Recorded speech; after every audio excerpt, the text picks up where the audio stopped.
Hello, let's talk about what you will be printing off with this product, and then I will walk you through step by step on how to create the forms.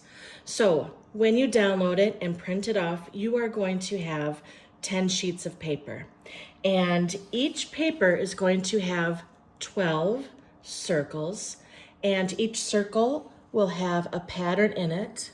And you're also going to notice a triangle that is in the sign or in the shape of a dashed line in the shape of a triangle. Let's go with that.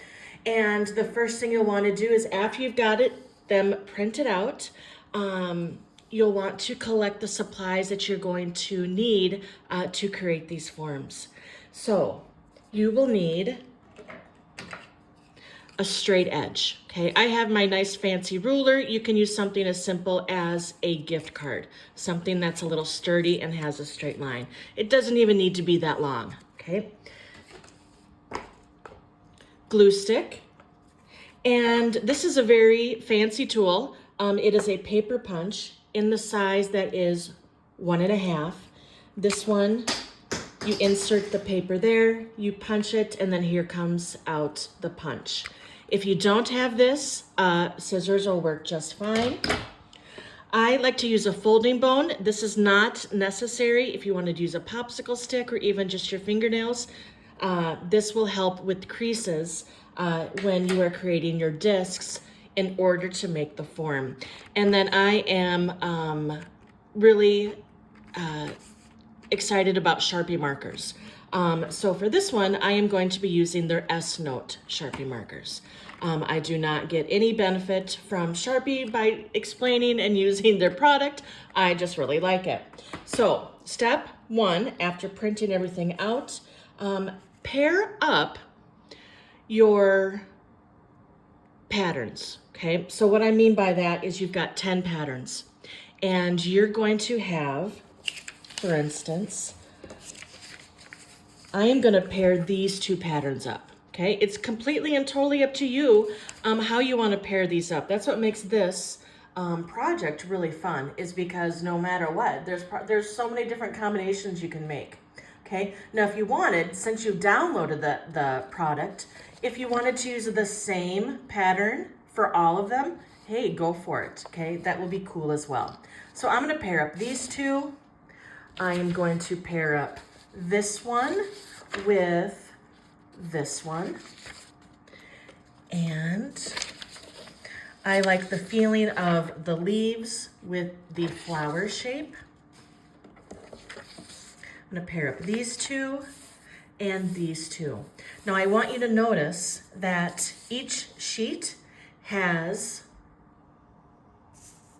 12 circles, okay? And you're going to need only 10, okay? So I'm just covering these up. So if you make a mistake, or if you cut it wrong, or you can certainly hang on to all the extra ones, and that will give you an additional sphere to create, because each sphere only needs 20, okay? So for instance, you'll use 10 of these and 10 of these, and you'll have 2 left over from each sheet, okay? So next, what I'm gonna do is, for my first pattern, I am going to go ahead and I'm gonna create a color scheme and use these colors, okay? You can, if you're really good at picking out your own colors, hey, go for it. Otherwise, if you need help, this is another product that I have on my Etsy shop, is printable color schemes, okay? And there is so much variety in these. So if you think that you might need help choosing colors that go well together, give that a shot, okay? So color scheme, add color to your pattern. All right, I'm gonna go ahead and I'm gonna add color to mine, so I will check back and show you the next step. So in this portion of the demonstration, I am going to show you how to cut and then how to score and fold the 20 circle patterns that you're going to need in order to create our form. I have this example, and you'll notice that when the pieces and the tabs are glued together, I used a punch for mine, so you'll notice that it has this white outline. I did that because I wanted it to have some sort of a frame around it. Now, if you're cutting with just scissors, obviously you can cut straight up to the line. But I wanted to show you that I did, instead of keeping it white, this time I outlined it with that golden yellow and an orange here. And then in the flower pattern, I did the aqua and the turquoise. So I wanted to let you know why I did that and what my thinking was behind the choices that I've made. So what I'm going to be doing in this section is now I'm going to start to cut out. And in order for my punch to fit the shape, I'm gonna have to use my scissors and cut closer to that circle.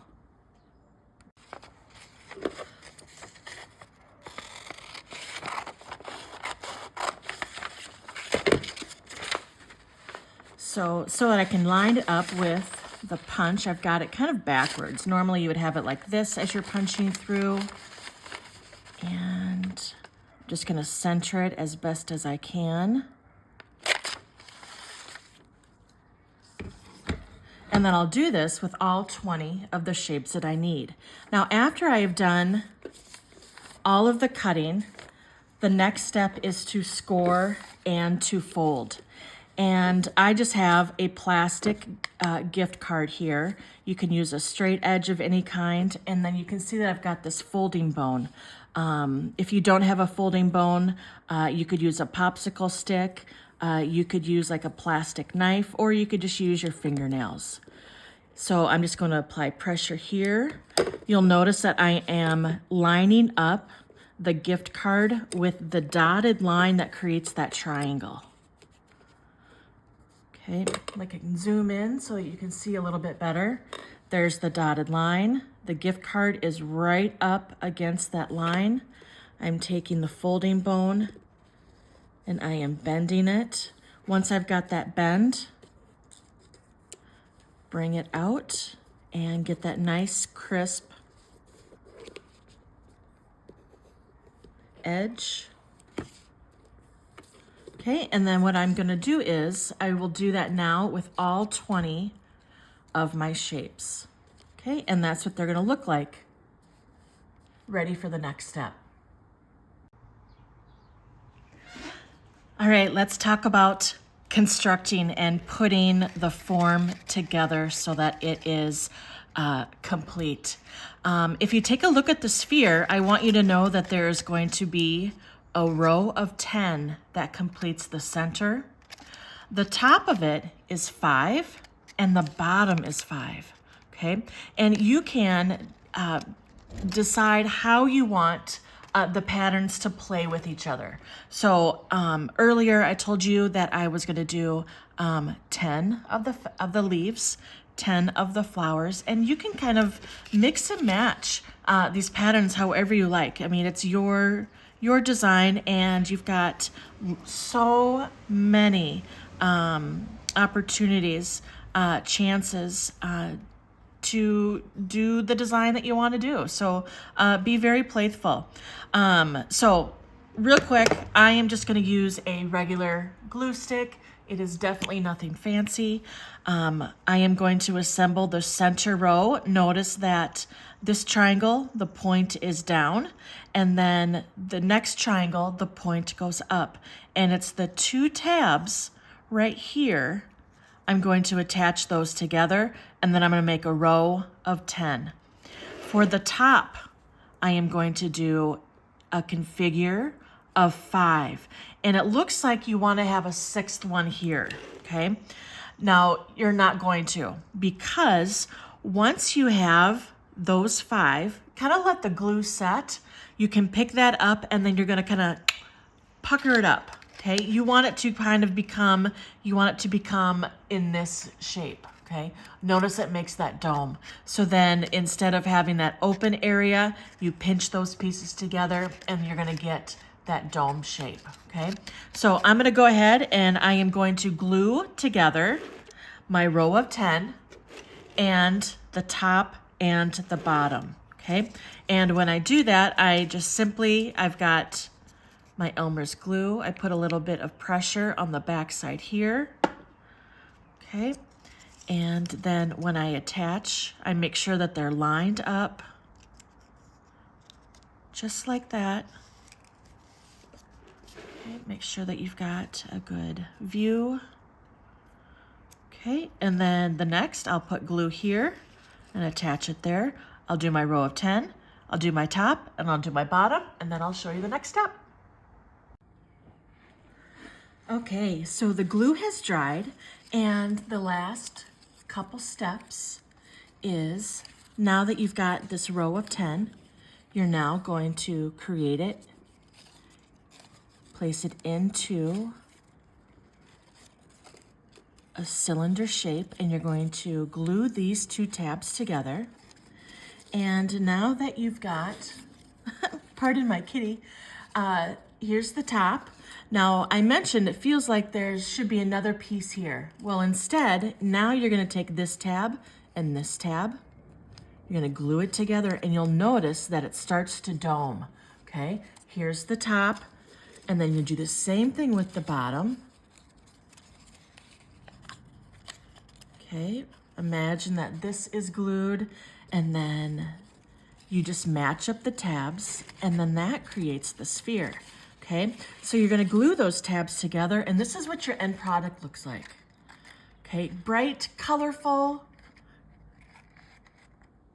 All right, now there's a few different things you could do, okay? If you wanted, you could pierce a hole at the top here. You could run a ribbon through and create yourself a little ornament, okay? Another idea would be to, you could have the lid pop on and off, and maybe this becomes like a little object that you could place gifts in. I mean, obviously the gift would be tiny, but sometimes those tiny gifts are the perfect ones to give. So, oh, kitty, kitty. All right, so, and then also another idea is what I had. You could even, the top and the bottom, create a little section here, a section on the top, and then run a wire through that, okay? I'm more of a sculptor, so I think of three-dimensional, you doing wire, and then, or even a string, okay? Imagine the string going through the top, peeking through the bottom, and then you could create a curtain with these. So many different imaginative things that you can do with these. All right, so have so much fun making these. All right, bye.